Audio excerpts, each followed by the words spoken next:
بسم اللہ والصلاة والسلام علی رسولہ النبی الکریم وعلی آلہ وصحابہ اجمعین، اما بعد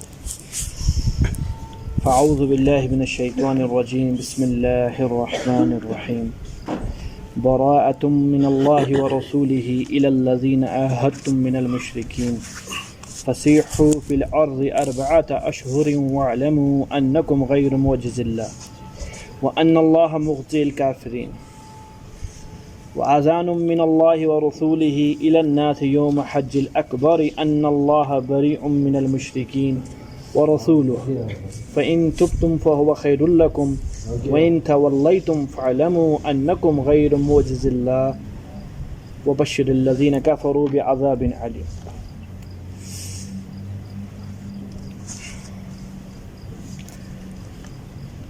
ایک طویل وقفے کے بعد اللہ رب العزت کی طرف سے دوبارہ توفیق ہوئی۔ اللہ استقامت سے چلنے کی توفیق عطا فرمائے۔ کیونکہ درمیان میں وقفہ ہوا ہے، دوبارہ نیتوں کی تجدید بنتی ہے۔ ہمارے بیٹھنے بٹھانے کا اور یہ پڑھنے پڑھانے کا، سننے سنانے کا مقصود کیا ہے؟ میرے محترم ساتھیوں، اگر معلومات کے لیے بیٹھنا ہے کہ معلومات ملیں گی، قرآن سمندر ہے، علوم کا بحر ہے، یہ چھوٹی نیت ہے، ضمن میں آئے گی، معلومات ضمن میں آئے گی۔ مقصود تو اللہ کی رضا ہے، سننے والے سے بھی اللہ راضی ہو جائیں، بولنے والے سے بھی اللہ راضی ہو جائے۔ اس کے بعد جو بات پتہ چلتی جاوے گی، قرآن ہمارے سامنے کھلتا جاوے گا، ہم نیت کر کے بیٹھیں گے، ہر آیت پر، ہر حکم پر عمل کریں گے۔ پکی بات ہے میرے محترم ساتھیوں، جو توجہ سے سنتا ہے اللہ موقع محل پہ عمل کی توفیق عطا فرما دیتے ہیں۔ نیا قرآن اترنا شروع ہوا، آپ صلی اللہ علیہ وسلم جلدی جبرائیل امین کے ساتھ دہرایا کرتے تھے، ذمہ داری تھی آپ کی امت تک پہنچانا تھا۔ تو حضرت جی کو یہ غم ہوا کرتا تھا کہیں بھول نہ جاؤں، کوئی چیز رہ نہ جائے، تو جلدی یاد کرنے کی کوشش کیا کرتے تھے۔ تو اللہ تعالیٰ نے قرآن اتارا، نبی جی آپ یوں نہ دہراؤ، آپ صرف سننے کا حق ادا کرو، استماع کرو۔ کیا کرو؟ استماع، سنو نہیں، استماع کسے کہتے ہیں؟ سر تا پا کان بن جاؤ، غور سے سنو۔ استمعوا اور اسمعوا میں یہ فرق ہے۔ اسمعوا سرسری سننا، گزرتے بھی آواز آ گئی، دور سے بیٹھا ہوا آواز آئے گی، یہ ہے سمع۔ اور یوں آ کے توجہ کے ساتھ، طلب کے ساتھ بیٹھنا، یہ ہے استماع، غور سے سننا، یہ طلب کی نشانی۔ آپ استماع کریے، آپ غور سے سنیے، وقت کے اوپر یاد بھی ہم کروائیں گے اور عمل کی توفیق بھی ہم ہی دیں گے۔ یہ اللہ رب العزت نے دونوں چیزیں اپنے ذمہ رکھی ہیں، تو وقت پہ اللہ یاد بھی کروائیں گے اور وقت کے اوپر اللہ عمل کرنے کی بھی توفیق عطا فرمائیں گے۔ تو دوسری نیت یہ، ایک تو اللہ کی رضا کی نیت، اور دوسری نیت یہ کی کہ جو اللہ کا حکم ہمیں ملتا جاوے گا، ہم انشاءاللہ اس کے مطابق اپنی زندگی کو لاتے چلے جائیں گے۔ ہماری زندگی سراپا قرآن بن جائے، اس نیت کے ساتھ انشاءاللہ بیٹھیں۔ اختتام کیا تھا بھائی سورہ انفال پر، الحمدللہ وہ پوری ہوئی تھی۔ اس کے بعد ہے سورہ توبہ جو آج شروع ہوگی۔ سورہ توبہ کا جو موضوع ہے، پوری کی پوری سورہ توبہ کا موٹے 3 موضوعات اللہ تعالیٰ نے اس سورت کے اندر بیان فرمائے ہیں۔ چند غزوات کی بات کی ہے اور اس کے ضمن میں جو واقعات پیش آئے اس کی بات ہوئی ہے۔ پھر اس واقعات سے جو مسائل کا استنباط ہوتا ہے، مسائل نکلتے ہیں، وہ بے شمار ہیں، وہ مسائل آئیں گے اس کے اندر۔ مشرکین اور خصوصاً منافقین سے برات کا ذکر ہے، اور تیسرے نمبر پر مسلمانوں کی توبہ کا بیان ہے۔ یہ 3 بڑے موضوع ہیں، ضمن کے اندر اور آیتیں بھی آئیں گی، یہ 3 بڑے موضوع ہیں۔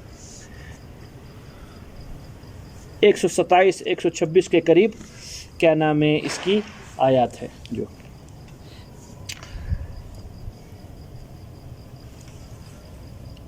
سورہ توبہ کا آغاز بسم اللہ سے نہیں ہوا، واحد صورت ہے پورے قرآن کے اندر۔ 114 صورتیں ہیں، ان میں سے واحد صورت سورہ توبہ ہے جس کے آغاز میں اللہ نے بسم اللہ الرحمن الرحیم نہیں اتاری، باقی سب میں اتاری ہے۔ اس کی کیا وجہ سنیے۔ مشہور کیا ہے لوگوں کے ہاں چونکہ منافقین کا ذکر ہے اس صورت کے اندر، اس وجہ سے سورہ توبہ کے شروع کے اندر بسم اللہ نہیں لکھی گئی. ایسی بات ہرگز نہیں ہے، ایسی بات ہرگز نہیں ہے. صحابہ کے دور کے اندر سورہ انفال جو پیچھے گزری ہے اور یہ جو صورت، دونوں متصل صورتیں ہیں، یہ ایک صورت شمار ہوا کرتی تھی. یہ کیا ہے؟ ایک ہی صورت ہے. اکثریت یہ سمجھا کرتی تھی سورہ انفال کا سورہ توبہ جز ہے، ایک ہی جز ہے. گویا آپ پڑھ رہے ہو قل هو اللہ احد اللہ الصمد بسم اللہ الرحمن الرحیم لم یلد ولم یولد، یہ آپ نے گویا قرآن کے اندر ایک نئی چیز شامل کر لی، بسم اللہ الرحمن الرحیم. صورت کیسا نہیں ہے بسم اللہ یہاں. تو صحابہ اس ڈر کی وجہ سے دونوں صورتوں کے درمیان میں بسم اللہ نہیں پڑھتے تھے. یہ نہ ہو کہ ہم صورت کے درمیان کیا پڑھ لیں؟ بسم اللہ پڑھ لیں. ایک بات بتا دی، آپ کو جواب دے دیا. رئیس المفسر، ان سے بڑا صحابہ میں تفسیر کا علم جاننے والا کوئی بھی نہیں تھا. عبداللہ بن عباس رضی اللہ تعالیٰ عنہما. جامع قرآن حضرت عثمان رضی اللہ عنہ ہیں، جنہوں نے قرآن کو جمع کیا، کتابت کی شکل کے اندر آئی قرآن، مصحف بنا. ان سے استفسار کیا، سوال کیا حضرت نے کہ حضرت سورہ برات، سورہ توبہ، اس کے شروع کے اندر بسم اللہ الرحمن الرحیم چھٹ گئی، رہ گئی. وجہ پوچھی. حالانکہ قرآن میں 3 قسم کی صورتیں ہیں. جو صورتیں ان کی آیات 100 سے زیادہ ہیں ان صورتوں کو کہتے ہیں متین. وہ صورتیں جن کی تعداد 100 ہیں ان کو کیسے ہیں مثانی. اور وہ صورتیں جن کی تعداد 100 سے کم ہیں، چھوٹی چھوٹی ان کی وہ ہیں آیات ہیں، تو اس کو کہتے ہیں مفصلات. 100 سے زیادہ آیات والی صورت کو متین، 100 والی آیات کو مثانی، اور 100 سے نیچے اس میں قل هو اللہ بھی شامل ہوگی، سورہ زلزال بھی ہوگی، عادیات بھی ہوگی، اس کو مفصلات. شروع کی 7 بڑی صورتوں کو سبع طوال کہتے ہیں، طوال مفصل. حضرت عباس رضی اللہ عنہ کا جو سوال تھا کہ حضرت سورہ انفال سے سورہ توبہ بڑی ہے.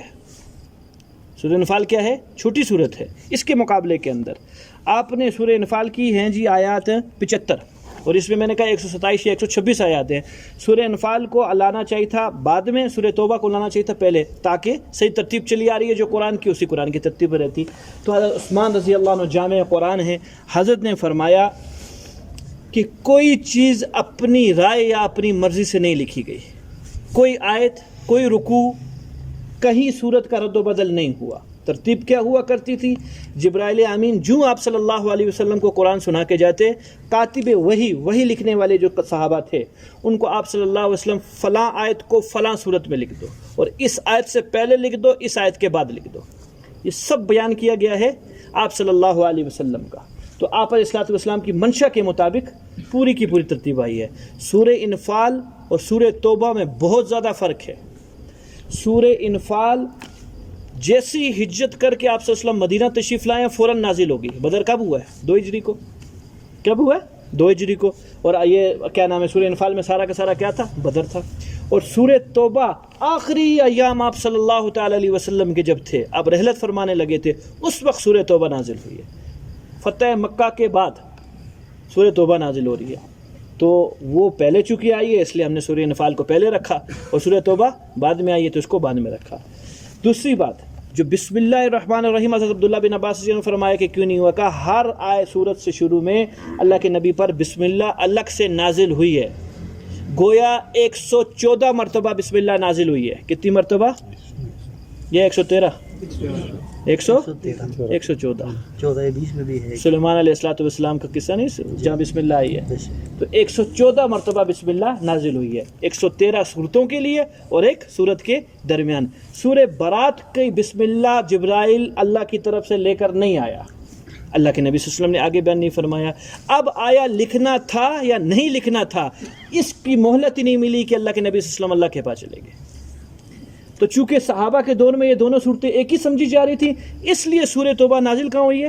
اختتام پر. لیکن اس کو 2 ہجری والی صورت میں شامل کیا گیا کہ اللہ کے نبی صلی اللہ علیہ وسلم کے دور میں ایک سمجھی جاتی تھی. سورہ انفال اور سورہ توبہ جو سمجھا جاتا تھا. اور بسم اللہ اس لیے نہیں لکھا کہ اللہ رب العزت کے نبی صلی اللہ علیہ وسلم نے بسم اللہ نہیں فرمایا، اس وجہ سے کیونکہ ہو سکتا ہے سورت کا جز ہو اور بسم اللہ نہیں فرمایا، اور ہو سکتا ہے سورت کا جز نہ ہو، اس لیے فاصلہ بھی دے دیا، اس کو الگ قرار دے دیا گیا نام کے اعتبار سے. سورہ احزاب یا سورہ برات کفار سے، منافقین سے چونکہ دستبرداری ہے، برات کا ذکر ہے اس لیے اس کو سورہ برات بھی کہتے ہیں. سورہ توبہ مسلمانوں کی اس میں توبہ کا ذکر ہے اس لیے اس کو سورہ توبہ بھی کہتے ہیں. سورہ مشقشقہ کفار سے بیزاری، منافقین سے بیزاری، کیونکہ وہ بھی بیزار ہے، ہر مسلمان کفار اور منافق سے بیزار ہے، ایمان کا حصہ ہے. سنیے میرے بھائیو، انور شاہ کشمیری رحمۃ اللہ علیہ بہت بڑی ہستی گزری ہے. قاری طیب رحمۃ اللہ علیہ بڑے لوگوں میں شمار ہوتے ہیں. کسی محفل کے اندر حضرت فوت ہو چکے تھے انور شاہ کشمیری رحمۃ اللہ علیہ. کہا حضرت کے بارے میں کیا کہتے ہیں انور شاہ کشمیری رحمۃ اللہ علیہ کے بارے میں؟ تو قاری طیب رحمۃ اللہ علیہ نے کہا کچھ زیادہ زبان کھولنے کی اجازت نہیں، اتنا کہیں گے اللہ نے آپ صلی اللہ علیہ وسلم کی ایک جماعت بنائی صحابہ کی، ایک بچھڑ گیا اور ہمارے دور میں پیدا ہو گیا. کہ اس کے اندر وہ صفات تھی جو صحابہ کی صفات. انور شاہ کشمیری رحمۃ اللہ علیہ نے فرمایا. حضرت ممبر پہ بیٹھ کے قادیانیوں کو بہت برا بھلا کہتے ہیں، ایمان کا حصہ ہے. پھر ایک جملہ بیان کیا، یہ پتہ کی بات ہے جو بتانی ہے، جس پہ میں نے بات کی کہ ایمان کا حصہ ہے کفار سے اور منافقین سے ہر مسلمان کیا کرے، بیزار ہو.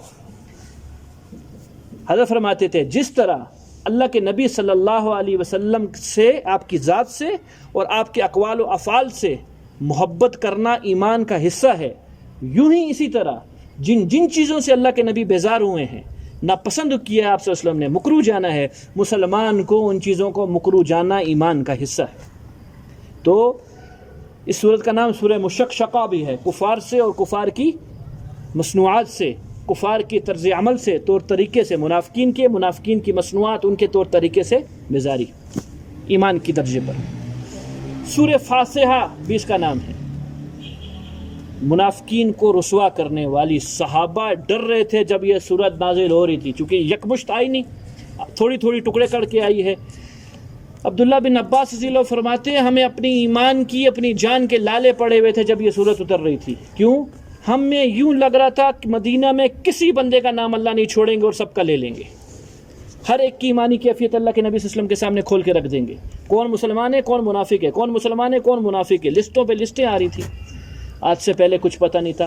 اللہ کے نبی صلی اللہ علیہ وسلم کو اپنی فراست سے ضرور معلوم تھا کہ فلاں بھی منافق ہے، فلاں بھی منافق ہے، فلاں بھی منافق ہے، فلاں بھی منافق ہے، لیکن اظہار نہیں تھا.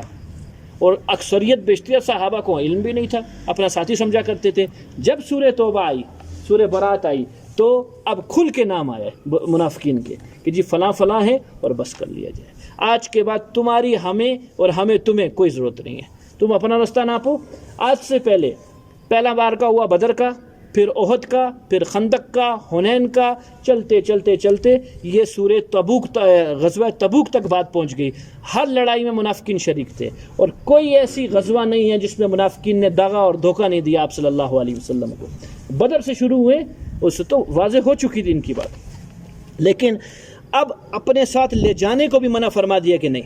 اور دوسری بات، مدینہ منورہ کو اللہ رب العزت اسلامی ریاست بنانا چاہتے تھے، اسلام کا ایک قلعہ بنانا چاہتے تھے، اسلام کا ایک مرکز بنانا چاہتے تھے کہ پوری دنیا کو رجوع مدینہ کی طرف ہو.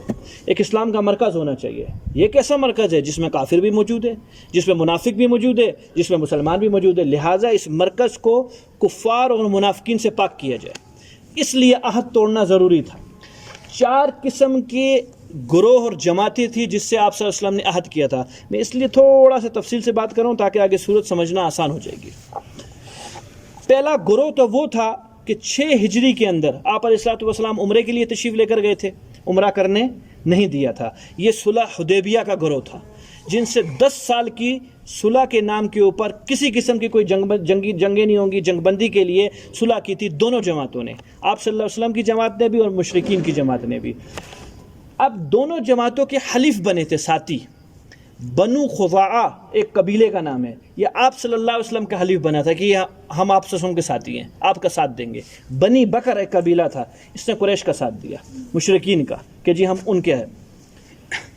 صلح کے اندر ایک بات یہ لکھی گئی تھی، ہم آپس میں تو نہیں لڑیں گے، یعنی اللہ کے نبی اسلام کی جماعت اور قریش کی، لیکن یہ جو ہمارے حلیف قبیلے ہیں، بنی بکر تمہارا، بنی خزاعہ ہمارا، اگر بنی بکر نے بنی خزاعہ پر حملہ کیا عہد ٹوٹ گیا، اور اگر بنی خزاعہ نے بنی بکر پر حملہ کیا عہد ٹوٹ گیا. یعنی ہم نے غلطی کی تو عہد ٹوٹ گیا، تم نے غلطی کی تو عہد ٹوٹ گیا. یہ تحریری لکھا گیا۔ اللہ کے نبی صلی اللہ علیہ وسلم کو 6 ہجری میں چھوڑا نہیں گیا، 7 ہجری میں حضرت جی عمرہ قضا کے لیے تشریف لے کر گئے، عمرہ قضا کیا۔ 3 دن کے بعد مشرکین نے جانے کی کہہ دی کہ چاہیں، آپ صلی اللہ علیہ وسلم گئے تھے، ابھی چند ہی دن گزرے تھے کہ بنی بکر نے خیانت کر لی۔ بنی خزاع جو اللہ کے نبی صلی اللہ علیہ وسلم کا حلیف قبیلہ تھا، رات کو شب خون مارا، کئی لوگ ان کو مار دیے۔ تو تحریر کے مطابق صلح ٹوٹ گئی۔ ایک میعاد کی صلح تھی 10 سالوں کی، جو 1 سال تقریباً کوئی 3 سے 4 مہینے چل سکی، نہیں چل سکی آگے۔ ابو سفیان اور جماعت کو پریشانی لاحق ہوئی، کیوں؟ بدر، احد، خندق، حنین، اس میں اللہ کی غائبی نصرتیں حضور صلی اللہ علیہ وسلم کے ساتھ آنکھوں سے دیکھ چکے تھے کہ بغیر تیاری کے اگر اللہ کے نبی صلی اللہ علیہ وسلم مکہ پہ تشریف لے آتے ہیں تو کوئی صورت نہیں ہے بچاؤ کی، دفاع نہیں کر سکیں گے، لہٰذا صلح منت سماجت کر کے، غلطی تسلیم کر کے صلح کو بڑھایا جائے اور برقرار رکھا جائے۔ ابو سفیان کا آنا مکہ اور مدینہ آنا اور آپ صلی اللہ علیہ وسلم سے بات کرنا، کوئی جواب نہیں ملا۔ ابو بکر کے پاس کوئی جواب نہیں، عمر، علی رضی اللہ عنہ، عثمان رضی، کوئی جواب نہیں۔ آخر پریشان ہو کر واپسی ہوا۔ یہ اس کا جانا اور اللہ کے نبی صلی اللہ علیہ وسلم کی تیاری کرنا، فتح مکہ رمضان کے اندر، اور آپ صلی اللہ علیہ وسلم نے فتح مکہ ہوگی نبی علیہ السلام کے ہاتھ کے اندر۔ اب گویا اسلام کے 2 قلعے بن گئے، ایک مکہ، دوسرا مدینہ۔ ایک گروہ سے صلح ٹوٹ چکی ہے اور وہ ہے گروہ مشرکین مکہ کا۔ ایک اور قبیلہ ہے بنی کنان، اس کے 2 بڑے قبیلے تھے، اس کی 2 بڑی شاخیں تھیں، بنی مدلج اور بنی نظر۔ یہ وہ تھے جن سے ایک مدت تک صلح کی بات کی ہوئی تھی، اس قبیلوں سے بھی، اور انہوں نے کسی قسم کی کوئی غلطی نہیں کی تھی، نہ کبھی مشرکین کا ساتھ دیا اللہ کے نبی کے خلاف، اور نہ ہی آپ صلی اللہ علیہ وسلم کے ساتھ دھوکہ کیا۔ یہ دوسری جماعت بن گئی صلح کی، پہلی مشرکین والی جن سے ٹوٹ گیا، اس کے نتیجے میں فتح مکہ ہو گیا، یہ دوسری جماعت تھی۔ 2 جماعتیں اور تھیں، یہ 4 قسم کی جماعتیں صلح والی۔ ان 2 جماعتوں سے غیر معینہ مدت کے لیے صلح کی ہوئی تھی، جب چاہیں گے صلح توڑ دیں گے، مدت کوئی معینہ نہیں تھی۔ قرآن نے اب کیا بیان فرمایا؟ قرآن نے ان 4 جماعتوں کو مد نظر رکھا، مشرکین مکہ کی صلح حدیبیہ کے بعد جن کی صلح ٹوٹی، یہ والے بنی کنان جن کے 9 مہینے رہتے تھے۔ اب جب یہ سورہ برات آئی، سورہ توبہ نازل ہوئی، تو دوسرے فریق کے 9 ماہ رہتے تھے صلح کے، تو اللہ تعالیٰ نے ہر ایک کی رعایت کی، 4 کے 4 صلح والوں کی۔ عجیب اسلام اور اس کا انصاف۔ اللہ نے فرمایا براءۃ من اللہ ورسولہ، اللہ اور اللہ کے رسول نے صاف جواب دے دیا، اللہ اور اللہ کے رسول نے صاف جواب دے دیا، اللہ اور اللہ کے رسول بری ہو گئے، اللہ اور اللہ کے رسول بیزار ہو گئے۔ الی الذین، ان لوگوں سے، عاہدتم من المشرکین، جن لوگوں نے مشرکین میں سے عہد توڑ دیا۔ مشرکین نے جنہوں نے عہد کیا تھا، لو جی عہد ٹوٹ چکا، آج کے بعد ہمارا تمہارا کوئی تعلق نہیں، ہماری جو جنگ بندی تھی وہ جنگ بندی ختم، اگر تم نے شریعت کے خلاف کوئی کام کیا تو ہم آ سکتے ہیں تمہارے پاس، اور آئے۔ فتح مکہ اسی نتیجے کے اندر ہو گیا۔ تو کیا کریں؟ کہ فوراً نکلو، کیا کریں؟ مدینہ خالی کرو، مکہ خالی کرو، یہاں سے نکلو، جتنے منافق ہیں، جتنے مشرک ہیں، سب کرو۔ یوں نہیں کیا قرآن نے، اسلام نے یوں نہیں کیا۔ حالانکہ چاہیے یہی تھا کہ ان کو نکال دیتے، صلح ختم، آپ نکلے ہمارے علاقوں سے، نہیں۔ فسیحوا فی الارض 4 اشہر، 4 مہینے چلو پھرو یہاں، اپنا کوئی ٹھکانہ ڈھونڈنا ہے، کسی نے گھر بنانا ہے، کسی نے زمین خریدنی ہے، کوئی نقل مکانی کے لیے اپنے سامان کو لے کے جائے گا۔ مشرکین کو بھی یہ اجازت دی اسلام نے، اور کیا نام ہے، منافقین کو بھی اللہ رب العزت نے اجازت دی۔ 4 مہینے تک تم مکہ میں رہ سکتے ہو، 4 مہینے تک تم مدینہ میں رہ سکتے ہو، لیکن 4 مہینے کے بعد تم میں سے کوئی یہاں نظر نہیں آئے گا۔ یہ کون لوگ ہیں؟ یہ پہلی قسم والے اور تیسری اور چوتھی قسم والے لوگ ہیں، دوسری قسم والے نہیں ہیں جن کے ساتھ 9 مہینے رہتے ہیں ابھی تک۔ یہ پہلی قسم کے مشرکین اور تیسری اور چوتھی قسم کے جن سے غیر معینہ مدت تک کے لیے کی تھی، ان سے سب سے صلح ٹوٹ گئی۔ وَاعْلَمُوا، خوب جانو، أَنَّكُمْ غَيْرُ مُعْجِزِ اللَّهِ، تم اللہ رب العزت کو عاجز نہیں کر سکتے، کسی طرح بھی عاجز نہیں کر سکتے، تم اللہ رب العزت پر غالب نہیں آ سکتے۔ وَأَنَّ اللَّهَ مُخْزِيُ الْكَافِرِينَ، اور اللہ رب العزت ہر حال کے اندر رسوا کرنے والا ہے کفار کو۔ بدر سے یہ انجام دیکھ رہے تھے، دیکھتے دیکھتے دیکھتے تبوک کا سفر آ چکا تھا کہ ہر غزوے کے اندر اس انجام کو دیکھتے رہے کہ اللہ رب العزت نے کیسے ان کو مغلوب کیا اور اسلام نے حتیٰ لوگوں کو غالب فرمایا۔ وَأَذَانٌ مِّنَ اللَّهِ وَرَسُولِهِ إِلَى النَّاسِ، اعلان کروایا گیا، اللہ کی یہ اعلان ہے اللہ کی طرف سے اور اللہ کے رسول کی طرف سے، إِلَى النَّاسِ، لوگوں کی طرف، یوم الحج الاکبر، حج اکبر کے دن کیا اعلان ہے؟ ان اللہ بریء من المشرکین، اللہ رب العزت بری ہیں مشرکین سے، ورسولہ، اور اللہ کا رسول بری ہے ان مشرکین سے۔ 9 ہجری کو جناب ابوبکر صدیق رضی اللہ تعالیٰ عنہ کو قافلے کا امیر بنا کر پہلی مرتبہ اسلامی لشکر حج کرنے کے لیے تشریف لے کر گیا۔ آپ صلی اللہ علیہ وسلم تشریف لے کر نہیں گئے، ابوبکر صدیق رضی اللہ عنہ کو امیر بنایا۔ جب یہ قرآن اتر گیا، یہ آیت اذان والی اتر گئی، حضرت علی رضی اللہ تعالیٰ عنہ کو بھیجا کہ یوم حج اکبر کے دن، ابھی حج اکبر پہ اختلاف ہے، بعض کہتے ہیں یوم عرفہ ہے 9 ذی الحجہ، بعض فرماتے ہیں یوم النحر ہے 10 ذی الحجہ، 9 ہو 10 ہو، یوم عرفہ یوم حج اکبر کے دن اعلان کر دے۔ اللہ کی طرف سے اور اللہ کے رسول کی طرف سے ہر مشرک سے، ہر منافق سے یہ لوگ بری ہو چکے ہیں۔ ابوبکر صدیق رضی اللہ عنہ کے سامنے جب حضرت علی رضی اللہ عنہ آئے، فجر کی نماز کا وقت تھا، اقامت ہو چکی تھی، حضرت تکبیر تحریمہ کہنے لگے تھے، جن سے محبت ہوتی ہے تو سانس بھی پہچانا جاتا ہے فلاں آیا ہے، سمجھتے؟ جن سے کوئی محبت ہوتی ہے سانس سے بھی پہچانتے، بولنا دور کی بات ہے، سانس سے بھی پہچانتے کہ کیا ہے، فلاں ہے۔ اوہو، پہچانا نہیں میں نے آپ کو، تو پتہ کیا ہے اس جملے کا معنی کیا ہے کہ تعلق ہی نہیں ہے کوئی، حالانکہ پہلے ملاقات ہو چکی ہے کسی جگہ کے اوپر، کوئی ایسے سفر میں کوئی ملا ہو، کہیں ملاقات کی ہو، نہیں پہچانا آپ کو، وہ فلاں محفل میں بیٹھے ہوئے تھے، اچھا، یہ لا تعلقی کی بات ہے، پہچانا نہیں۔ حضرت تکبیر تحریمہ کہنے لگے، رک گئے ابوبکر صدیق رضی اللہ عنہ، اور پیچھے مڑ کے دیکھا تو حضرت علی رضی اللہ عنہ آ رہے تھے، کہ رک گئے، کہ ہو سکتا ہے حضور صلی اللہ علیہ وسلم کی نیت ہوگی وہ حج کرنے کی، اور آپ تشریف لا رہے ہوں تو نماز آپ صلی اللہ علیہ وسلم پڑھائیں گے، خود پیچھے ہو گئے۔ اتنے میں حضرت علی رضی اللہ عنہ تشریف لے آئے۔ کہا حضرت کیسے پہچان لیا آپ نے؟ کہا جدعا اونٹنی پہ تو بیٹھا ہوا تھا جو حضور صلی اللہ علیہ وسلم کی ہے، میں نے اس اونٹنی کی چلنے کی آواز سے پہچان لیا یہ آپ صلی اللہ علیہ وسلم کی اونٹنی ہے۔ یہ محبت کی انتہا ہے، یہ محبت کی انتہا ہے۔ کیسے آئے؟ اللہ کے نبی بھی تشریف لائے کا نہیں، مجھ کو ایک پیغام دیکھے بھیجا ہے، امیر بن کے آئے ہو یا قاصد بن کے آئے ہو؟ امیر بن کے آئے ہو تو میں پیچھے ہٹ ہوں؟ کہ نہیں، امیر آپ ہی ہیں، میں قاصد بن کے آیا ہوں، ایک اعلان کرنا ہے جو اللہ کی طرف سے آیا ہے، آپ صلی اللہ علیہ وسلم نے مجھ کو حکم دیا ہے، آپ اپنی ترتیب کریں۔ فجر کی نماز پڑھائی ابوبکر صدیق رضی اللہ عنہ نے، اور اس کے بعد چونکہ یوم العرفہ کا دن تھا، عرفات کے سارے احکامات بیان کیے اور بیٹھ گئے۔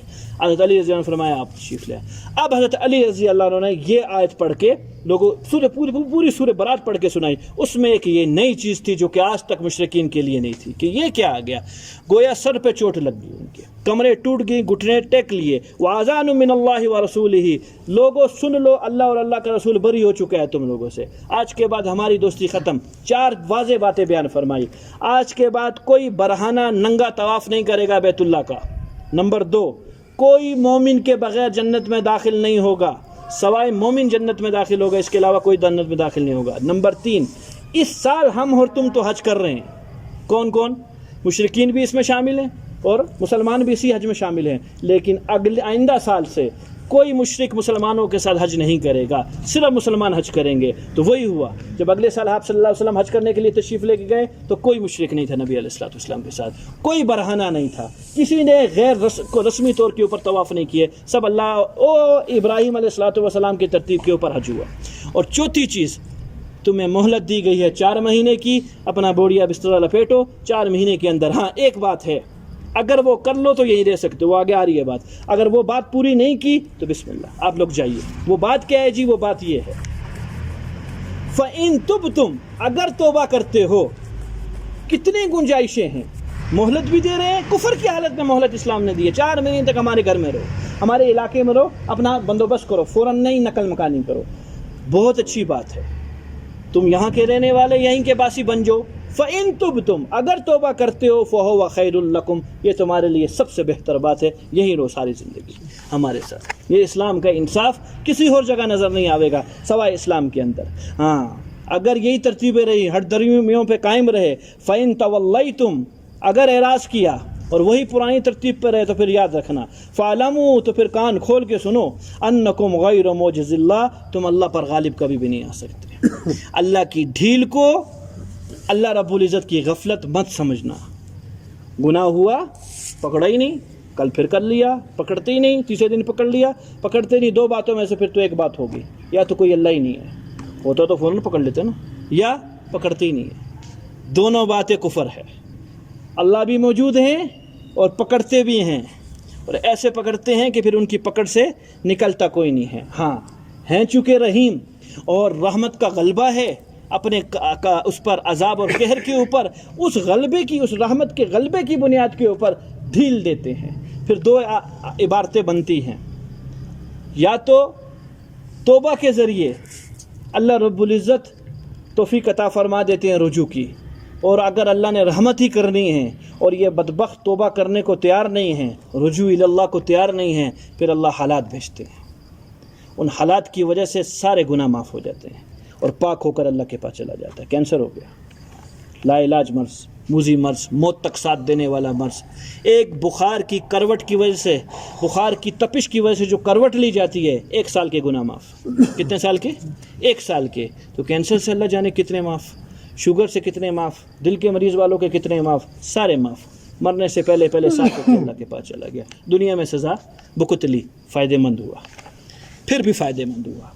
گناہ پر گناہ کرتا رہا، خوب اصرار کیا گناہوں کے، دل ظلمت سے سیاہ کر لیا، کالا کر لیا، ایک خیر دل میں نہیں تھی، اور کسی قسم کے کوئی حالات نہیں آئے، مزے موجوں والی زندگی گزاری، روزانہ اگلا دن نعمتوں کے لحاظ سے پچھلے دن سے زیادہ ہوا کرتا تھا، خوش و خرم رہ کر گیا۔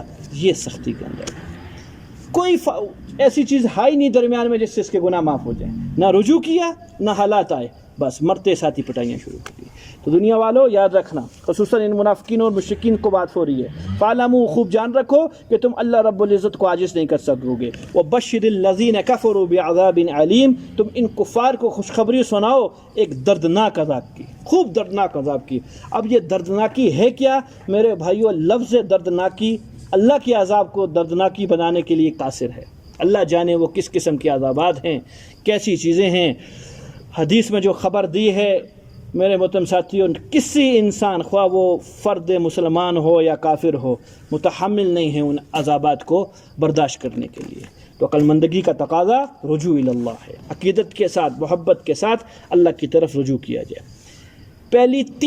پہلی تیسری چوتھی جماعت کا بتا دیا کہ 4 مہینے بھیا، 4 مہینے رہو، اگر ایمان لانا ہے تو ساری زندگی رہو۔ وہ جو درمیان والی جماعت تھی جن کے 9 مہینے رہتے تھے ابھی تک عہد کو اور پوری نہیں ہوئی تھی ان کی مدت، ان کے لیے حکم آیا اِلَّا الَّذِينَ عَاهَدتُّم مِّنَ الْمُشْرِكِينَ، ہاں وہ مشرک ہیں، وہ بھی کافر جن کے ساتھ تم نے عہد و پیمان کیا ہوا ہے، ثُمَّ لَمْ يَنْقُضُوكُمْ شَيْئًا، ان لوگوں نے کسی قسم کا عہد نہیں توڑا، بالکل صحیح چل رہے تمہارے ساتھ، وَلَمْ يُظَاهِرُوا عَلَيْكُمْ أَحَدًا، کسی بھی جماعت کی تم پر انہوں نے مدد نہیں کی، کوئی تم سے لڑنے آیا ان کے ساتھ نہیں رہے، تو ان کے ساتھ کیا کرو؟ فَأَتِمُّوا إِلَيْهِمْ عَهْدَهُمْ إِلَى مُدَّتِهِمْ، ان کی مدت تک ان کی عہد کو پورا کرو، 9 مہینے تک چلاؤ، جو 9 مہینے رہتے ہیں ابھی تک ان 9 مہینوں تک پورا کرو۔ ہاں اگر یہ بھی مسلمان ہوتے ہیں تمہارے بھائی ہیں، تمہارے ساتھ رہیں گے، اگر یہ بھی 9 مہینے تک مسلمان نہیں ہوتے تو تم بھی جاؤ۔ ان اللہ یحب المتقین، اللہ صفائی کو پسند فرماتے ہیں۔ اللہ کس کو پسند فرماتے ہیں؟